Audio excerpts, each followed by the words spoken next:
Hey everybody, good to see you all. It was a good day in the House, and I told you not to doubt us. The media always does, the Democrats always do, but we get the job done, and we're really grateful to have had the big victory on the floor just now. It was a big one, a very important one.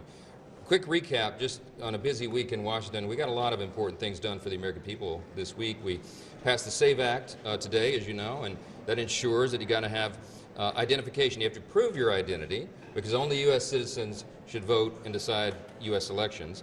It's already in federal law, but there's no mechanism currently to ensure that that law is always followed, and this measure, the SAVE Act, will help make sure that is true. We passed the No Rogue Rulings Act, which, as you know, will limit the ability of activist, liberal, in this case federal judges, to issue injunctions that will stop a president's policies nationwide. That has been wildly abused against President Trump, and the Congress had an obligation and responsibility, I think, to step in and make sure that we bring that under control. We also repealed some very damaging Biden-era regulations again this week, and we'll continue that work.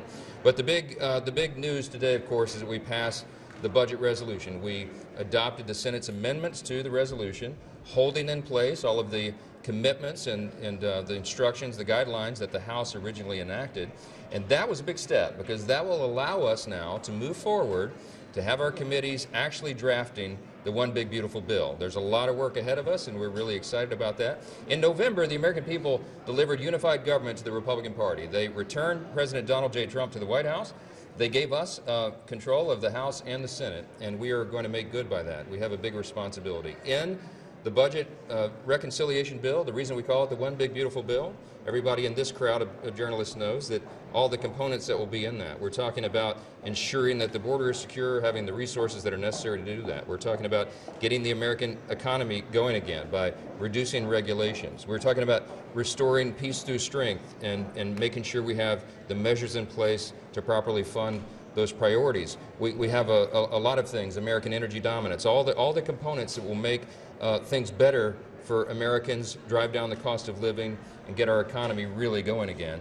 And of course, not the least of which, the big components of the One Big Beautiful Bill is to ensure that we don't have the largest tax increase in U.S. history all at once, which is what would happen at the end of this year if we didn't accomplish this mission, because the Tax Cuts and Jobs Act, the tax cuts from the first Trump administration, as we know, would expire. So a big day for us.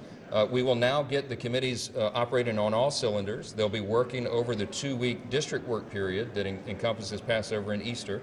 They'll take a couple of days off for those holy celebrations, and then keep their sleeves rolled up and get right back to work.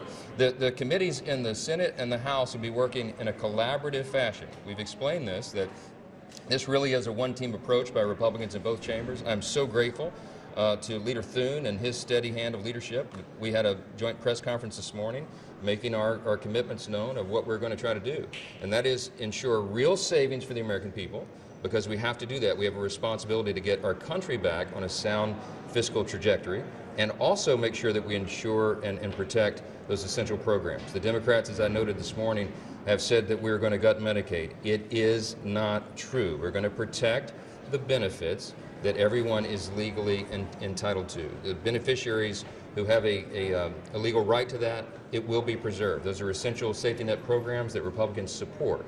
The President has made clear Social Security, Medicare, Medicaid will not take a hit. So you can count on that, and you can watch it develop as we go. Our other priorities as well. I just want to tell you what will happen when we return after the 2-week district work period. Our committees will begin the markup process. We have our 11 committees that will get instructions for reconciliation in the House. They are ready to go. We've been working on this for many months, almost a year now, really, when we first started the effort.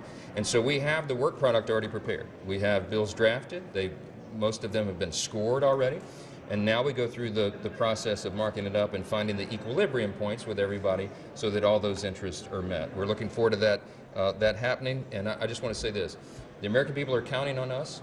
Time is of the essence. We know what's going on around the world. We know that the debt limit cliff is approaching us pretty quickly here. We know that markets have been a little unstable. They want to know that Congress is on the job, and I'm here to tell you that we are. The Article 1 branch of this government, that the U.S. House of Representatives and the U.S. Senate are going to do our job, and we are going to provide stability, and we are going to send this message to all of our allies and friends around the world, and to our adversaries as well, that America is back, and the America First agenda will be enacted. President Trump's promises will be fulfilled, and we're really excited that today we took a big step in getting that done. We'll Mr. Speaker, what changed between last night and this morning? What closed the deal?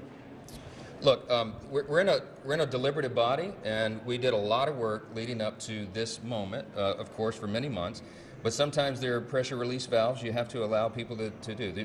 You know, everybody's human around here. There's lots of different interests. We have 220 people in the Republican conference, and they have a lot of different ideas. They represent a lot of different districts, and sometimes when the pressure gets turned up, people need to release that. So that's what I do. I allow them to do that. We take thoughtful discussion and deliberation. Sometimes we do it out in open. Sometimes we do it in closed meetings. But we had that until late last night. I did more of it this morning. I want to compliment our president, President Trump, who is always engaged with us and available and accessible. He didn't have to call a single member to wrangle anybody on this thing. He allowed me the space to do what I need to do, and we got the votes together, and we reaffirmed our commitments. It's real. We want to find real savings. We have an obligation to do that. But we also have to protect these essential programs. We can and will do both, and you're going to see that in the next few weeks. Mr. Speaker, how do you ensure that this tug of war with hardliners doesn't derail the process in the coming months? Look, everyone that you would describe as a hardliner, I mean, people who were in the room last night, are there in good faith. I mean, these are my closest friends, colleagues. I mean, all of us. We're one big team, and their intention is good. They're in good faith. They want to make sure, because they believe we have a responsibility, as I do, to make sure that the national debt and our deficits that we've been running around here for too long are turned back on a different trajectory. And I use the analogy all the time. We have it's effectively like a giant aircraft carrier, and you don't turn an aircraft carrier on a dime. It takes miles of open ocean. But we have a responsibility, and we have a once-in-a-lifetime opportunity with this reconciliation measure before us to make a real turn in that aircraft carrier. And we're very serious about it. And so the colleagues that were in the conversations up to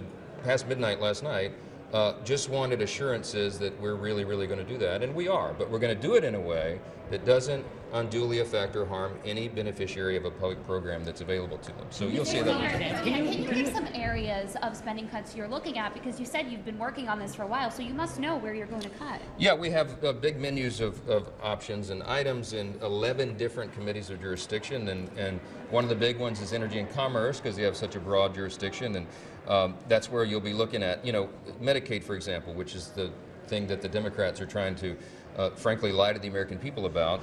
No one has talked about cutting one benefit in Medicaid to anyone who's duly owed. What we've talked about is returning work requirements. So, for example, you don't have able-bodied young men on a program that's designed for single mothers and the elderly and disabled. They're draining resources from people who are actually do that. So if you clean that up and shore it up, you save a lot of money, and you return the dignity of work to young men who need to be out working instead of playing video games all day. We have a lot of fraud, waste, and abuse in Medicaid. Just one tiny example. The estimate is $51 billion a year in Medicaid is lost to fraud. That's unconscionable. We now have, with the DOGE efforts and with new algorithms and with new oversight responsibilities and opportunities, we have the ability to carve that out. We have a responsibility to do it. That estimate by some people, some estimates say that is very low. It's actually much higher than that. So we're going to go through, carve out, find these savings, low-hanging fruit, and examples like that. There's a lot of it in the federal government. I mean, look, we have a $36 trillion federal debt right now. We're running deficits every year. It's not the way to run our country. We need to return to fiscal sanity, and that's what the Republican Party represents. And you know what? That's good for every American. But sir, the instructions are $800 billion for these committees. Are you saying there is $800 billion in fraud, waste, and abuse? I'm saying that programs. the categories of fraud, waste, and abuse, in addition to the other areas that we've been looking at for almost a year now, that we can find well more than $800 billion in savings, and we will. And that's what we committed to. Very quickly, sir, on the markets, because the markets are down 1,300 points, and you talked about, sending them a strong signal that Congress is doing its work. I mean, obviously, we saw the president put the pause on his tariffs. Yep. Does he need to just end them, scrap them at this point, no, I'm going to let give the markets more certainty? I'm delighted to let the president make the decisions on that. I mean, he and I spoke yesterday about the spike in the stock market after the pause, and I think he recognized the the moment was right to do it, and that seems to be a great decision. So we're going to let him do that. I'm going to do my job over here, but I do hope and believe that the vote today is a very strong signal to the markets, to investors, job creators, entrepreneurs, the people that make the economy run, that the Congress is going to get us on sound footing. And you can count on that, and you can bet on it, and you ought to, I think today would be a great day to buy stocks. Can you still pass this bill by Memorial?